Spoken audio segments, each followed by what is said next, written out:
Newsday continues here on One News Now. I'm Sean Yao. The agricultural damage from Typhoon has hit 2 billion pesos.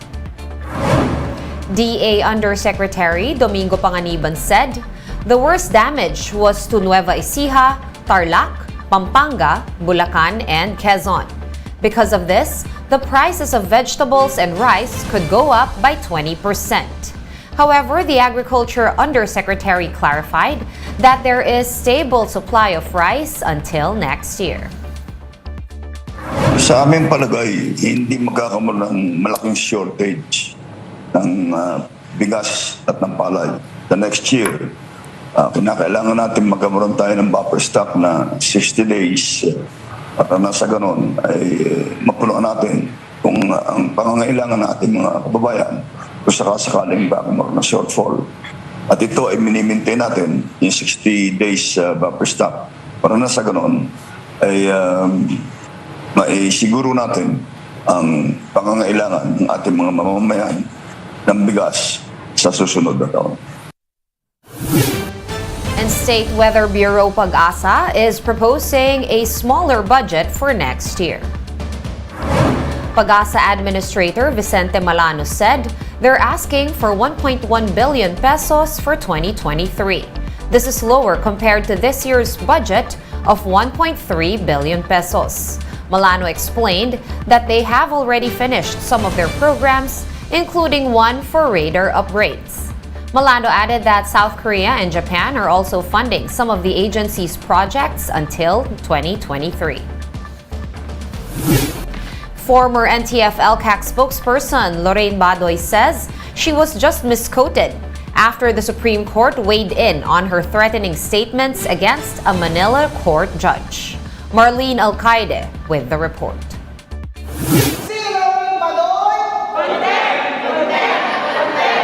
UP lawyers and students gathered at the UP College of Law building to denounce the attacks of Lorraine Badoy, former spokesperson of the National Task Force to End Local Communist Armed Conflict, against Judge Malagar. Recall that Judge Malagar of Manila RTC Branch 19 junked the government's proscription case, asking to declare the Communist Party of the Philippines and its armed wing, the New People's Army, as terrorist organizations. Among the lawyers speaking up against the red tagging of Malagar is former COMELEC Commissioner Rowena Guanzon. Ito na yata ang pinaka-attack on the independence of the judiciary and our democratic ideals. Sana po, yun ang wish ko, na ipashowcase na yan si Lorraine Badoy at kung may ebidensya, contempt na siya. Yung contempt naman po, pwedeng 6 months ng kulong, pwedeng multa. Kaya sila namimihasa Wala silang takot. Ba't pa ang tapang-tapang mo? Baka naman umaasa ka, i-appoint ka pa ni BBM. Kaya ka ganyan ka? Abay, kung ako si BBM, di kita appoint. Bakit? Bad news ka na nga Guanzon stressed not everyone who disagrees with the government's position are automatically communists. Ito lahat ng ito, mga pasakalye ni Lorraine Badoy, lahat yun was to create a climate of fear, to create a chilling effect on the lawyers and judges na hindi rightist kagaya nila. Guanzon even challenged Badoy to a debate. Dito ka makipagdebate sa akin sa UP. O kung gusto mo sa UE, sige, huwag mong tatawaging NPA, CPP, Kadler. Kaya nagpaganda ako ngayon Even the Supreme Court didn't take this lightly. The Supreme Court tackled motu proprio the issue and warned that inciting violence against judges could be considered contempt of the High Court. In a TV program, Badoy said she takes full cognizance of what the Supreme Court has said. She said she is happy that the issue reached the Supreme Court and that she is grateful for their guidance. But Badoy believes that she was merely taken out of context, alleging that she was misquoted by CPP propagandists over a Facebook post where she seemingly threatened the life of Judge Malagar.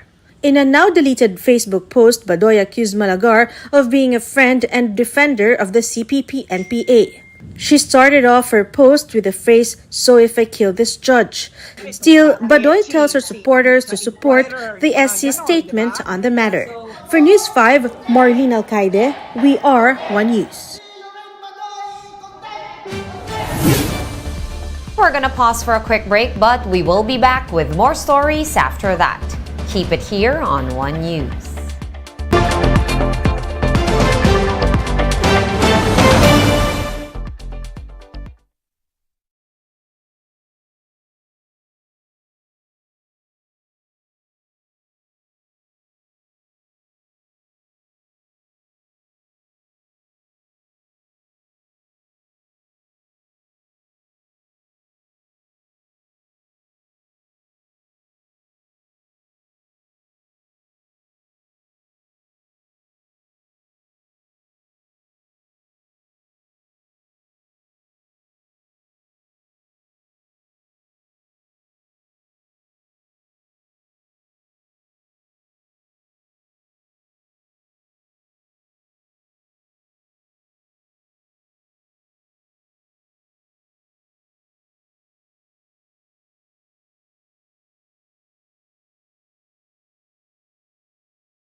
You're still watching One News Now. I'm Sean Yao.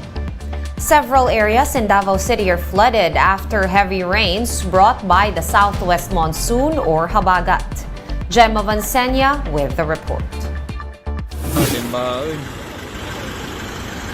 Luuya sa sakyanan, oy. Oh, lubong kayo. River-like floodwaters welcome motorists in Laverna Hills, Buhangin, Davao City on Wednesday night. Some tried to cross the highway but to no avail. Others waited for the floodwaters to subside, causing traffic congestion for more than 2 hours. When the water started to subside, some vehicles were turned into motorboats. Laverna Hills is a low-lying area which serves as catch basin of water from nearby barangays. In San Isidro, Buhangin, we also found some vehicles stuck. Some residents were also seen evacuating. Several houses were submerged in 5 feet high floodwaters. Residents said they are used to such situation because they do not have a proper drainage system. Oh, ingani gina dire basta mo ulan mo baha. Para normal na sa mga baha kay murag halos mo na siya mag-ulan di sa muway nga anak mo gid ang tubig. Wala kay pasing-on sa tubig. Others opted to just enjoy the situation as if they were in a swimming pool. In Hillside Subdivision in Poblacion, some residents trapped in their homes were rescued. Lalom na sir, oy. Nabutan na akong higdaan. In some areas, rubber boats had to be used to transport people around. Other major streets in Davao City's downtown area were also flooded. The drainage canal along Rojas Avenue overflowed, and motorists passing by Diversion Road also had a hard time. The Davao City Disaster Risk Reduction Management Office said heavy rains from the southwest monsoon or habagat and localized thunderstorms caused the flooding in the city. For News 5, Gemma Vansenia, we are One News.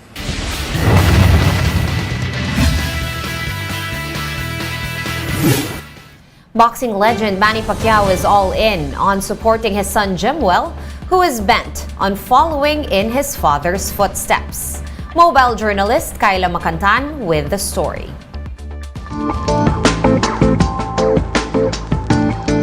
Boxing must definitely be in the bloods of the Pacquiaos. After hanging his boxing gloves, former 8th Division World Champion Manny Pacquiao is now in full support mode for his son Emmanuel Jimuel Pacquiao Jr. This as the 21-year-old Jimuel began his boxing career in the United States. But if you were to ask Pacman and his wife Jinkee, this wasn't something they had hoped for. But just this past month, Jinkee herself witnessed Jimuel's fight in Montebello, California, where the younger Pacquiao was victorious. As for the former senator, although he supports his son's fight, Pacquiao says he doesn't want to watch it live. Boxing ka, kung mag-champion ka, okay. Kung hindi, sige, kung gusto mo yan. Eh, Hindi nakita mo ko naman- yung last fight niya, improving naman yung style. Hindi mo naman pinilit mag-boxing. Hindi, ayaw ko nga eh. Oo. Kaya hindi ako nanonood eh. Mas nagets. Okay, naintindihan mo na yung nanay mo ngayon. Jimuel had already won his first bout last March during an amateur boxing match in the U.S. Coach Marvin Samodio, who was also part of Pacman's training team, has been helping Jimuel in his training. But if you ask Pacman what he thinks about Jimuel entering the professional world of boxing, Pag mag-professional siya, kung gusto niya talagang, hindi ko mapigil mag-professional siya, hindi na pa pwedeng ibang mag-training. Magturo sa kanya. Ako mismo ang magturo. Kasi gusto ko i-download yung mga alam ko sa boxing na talagang matitindi. mobile journalist Kyla Macantan, We Are One News. Let's now take a quick look at today's other top stories. The House of Representatives has approved the 5.2 trillion peso budget for 2023 on the third and final reading. 289 lawmakers voted in favor of the 2023 General Appropriations Bill, while 3 voted against it. The budget bill is set to be transmitted to Senate for deliberations. The death toll from Typhoon Karding has gone up to 11. 6 others are still missing, including 5 fishermen from Camarines Norte. Investment pledges from President Bongbong Marcos's working visit to the United States is pegged at around $3.9 billion, according to Malacanang. The palace said this could generate around 112,000 jobs for Filipinos if these investments pan out. For more updates, visit News 5, The Philippine Star, and Business World online. Visit our website, onenews.ph, for more in-depth analysis. You can also catch One News on Signal Play. Register for a free account at www.signalplay.com and stream One News live anytime, anywhere. I am Sean Yao. We are One News.